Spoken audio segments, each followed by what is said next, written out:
ഞാൻ ഈ പറയുന്ന സംഭവം നടക്കുന്നത് 1942 CPIഎമ്മിൻ്റെ താത്വിക ആചാര്യനായിരുന്ന എഴുത്തുകാരനായിരുന്ന പി ഗോവിന്ദപിള്ള ആലുവ UC കോളേജിൽ വിദ്യാർത്ഥിയായിരുന്ന കാലം. ഇൻ്റർമീഡിയറ്റിന് അദ്ദേഹം അവിടെ പഠിക്കുകയാണ്.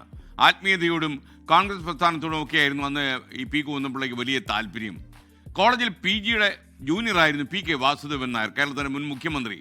അന്ന് അവിടെ വിദ്യാർത്ഥികളായിരുന്നു പ്രശസ്ത എഴുത്തുകാരനും പിന്നീട് സിവിൽ സർവൻറ്റും ഒക്കെയായി മാറിയ മലയാറ്റൂർ രാമകൃഷ്ണനും അതേപോലെ സഖാവ് KC മാത്യുവും.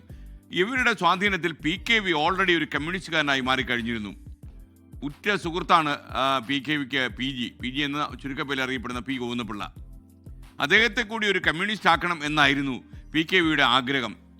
അങ്ങനെ ഒരു ദിവസം സഖാവ് P കൃഷ്ണപിള്ള, അന്നത്തെ ഏറ്റവും വലിയ കമ്മ്യൂണിസ്റ്റ് ആയിരുന്ന P കൃഷ്ണപിള്ളയെ PKVയും സംഘവും ആലുവ UC കോളേജിലേക്ക് കൊണ്ടുവരാൻ തീരുമാനിച്ചു.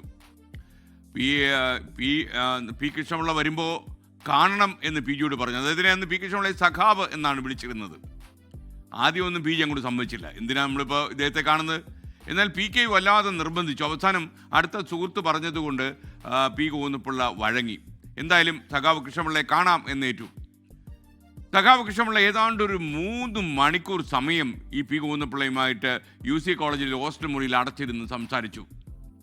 ഈ ചർച്ചയുടെ അവസാനം എന്ത് സംഭവിക്കുമെന്നറിയാൻ ആകാംക്ഷയോടെ കാത്തിരുന്ന PKVയും കൂട്ടരും പിന്നെ കാണുന്നത് സഖാവ് കൃഷ്ണപിള്ളയുടെ പെട്ടിയും എടുത്ത് പിന്നാലെ വരുന്ന PGയാണ്, പി ഗോവിന്ദപിള്ളയാണ്. കാര്യം താത്വികമായ അടിത്തറയുള്ള അത്യാവശ്യം നന്നായി വായിക്കുന്ന പി ഗോവിന്ദപിള്ള P കൃഷ്ണപിള്ളയുടെ ആരാധകനായ എന്നുപോലും അവർക്ക് സംശയം തോന്നി. സൗഹൃദങ്ങൾക്കുള്ള സ്വാധീന ശക്തി അത്രയ്ക്ക് വലുതാണ്. സുഹൃബന്ധങ്ങളിലേക്കുള്ള ആകർഷണം വൈകാരികവും ചിലപ്പോൾ വ്യക്തിപരവുമായിരിക്കും. പക്ഷേ ആശയങ്ങളിലേക്കുള്ള ആകർഷണമാകട്ടെ ആദർശപരമായിരിക്കും, അത് ചിലപ്പോൾ യുക്തിപരമായിരിക്കും. എന്നാൽ ഈ 2 ഘടകങ്ങളും ഒരേ സമയം പ്രവർത്തിച്ചാൽ എങ്ങനെ ഉണ്ടാകും? അത്ഭുതങ്ങളുണ്ടാകും. നല്ല സൗഹൃദങ്ങൾ വലിയ ആശയങ്ങളിലേക്കും വലിയ പ്രസ്ഥാനങ്ങളുടെ വളർച്ചയിലേക്കും ചിലപ്പോൾ വഴിവെട്ടി തുറന്നു വന്നു വരാം. സൗഹൃദങ്ങളെ ഒരിക്കലും നാം വിട്ടുകളയരുത്. അവ എക്കാലത്തും നമുക്ക് താങ്ങും തണലുമാകും എന്ന് ഓർമ്മിക്കുക. പിന്നീട് ഞാനൊരു പ്രിയപ്പെട്ട പ്രേക്ഷകരുടെ ഒരു കാര്യം കൂടി പറയാം. ഈ പി ഗോവിന്ദപിള്ള സഹോദരി ലക്ഷ്മിക്കുട്ടിയുമേ ആണ് പിന്നീട് PK വാസുദേവൻ നായർ വിവാഹം ചെയ്തത്.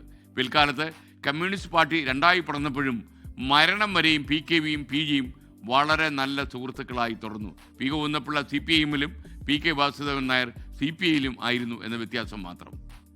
എന്തായാലും ഈ സൗഹൃദങ്ങളുടെ വില നന്നായി മനസ്സിലാക്കുന്ന ഒരു ജനതയാകട്ടെ നമ്മുടെ മലയാളി ജനസമൂഹം. ലോകത്തെവിടെയായാലും ഏത് സമയത്തും 24 വാർത്തകളും ഓഗ്മെന്റഡ് റിയാലിറ്റി പാക്കേജുകളും എക്സ്പ്ലെയിനറുകളും വിശദമായി കാണാൻ ഞങ്ങളുടെ YouTube ചാനൽ നിങ്ങൾക്ക് സബ്സ്ക്രൈബ് ചെയ്യാം.